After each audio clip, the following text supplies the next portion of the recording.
Il y a un équilibre qui n'est pas si simple à maintenir.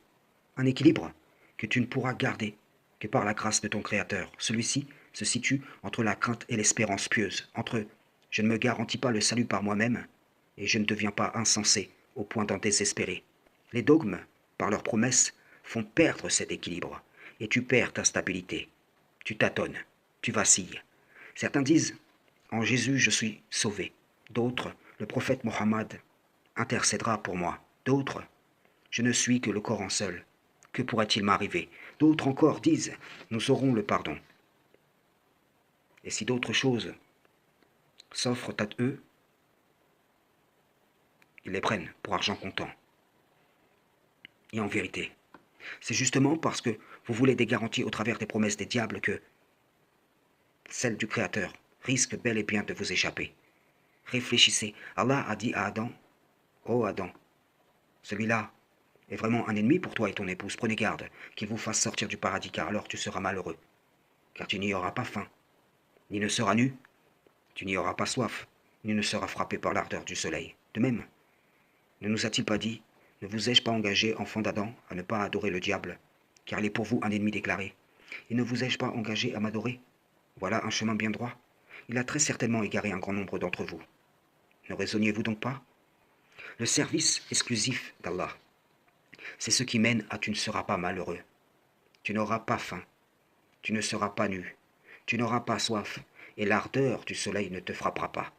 Le but de l'ennemi déclaré, c'est justement de vous faire dévier de ce cap, afin que vous mangiez des fruits trompeurs de ses promesses. Pour cela, il vous suggère, ô enfants d'Adam, vous montrerai-je un royaume impérissable, le sentier de la vie éternelle. Ce qui a fonctionné sur nos parents, ayant pour conséquence de leur arracher leurs vêtements, faisant apparaître leur nudité, est un précédent qui devrait servir de leçon à la postérité. Mais pourtant, le diable banni continue d'égarer un grand nombre d'entre nous.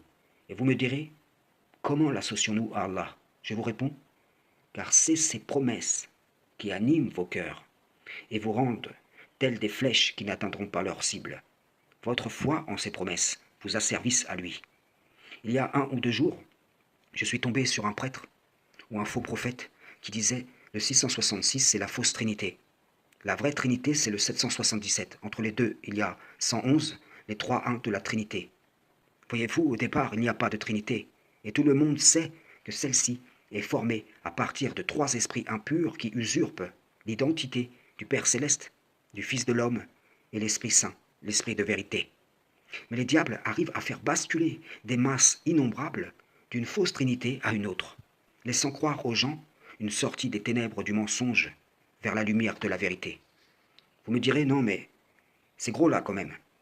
Eh bien, de manière plus subtile, c'est exactement ce que vous faites lorsque vous basculez du sunnisme au coranisme. À la base, il y avait l'islam, la promesse d'Allah, et celle-ci a été recouverte dans vos cœurs par celle de celui qui a promis de saisir une part déterminée. Posez-vous la question, serais-je de cette part déterminée ou de ceux sur qui il n'aura aucun pouvoir? Parce que justement, leur fidélité à la promesse d'Allah les aura préservés de ce que le diable prenne pouvoir sur eux.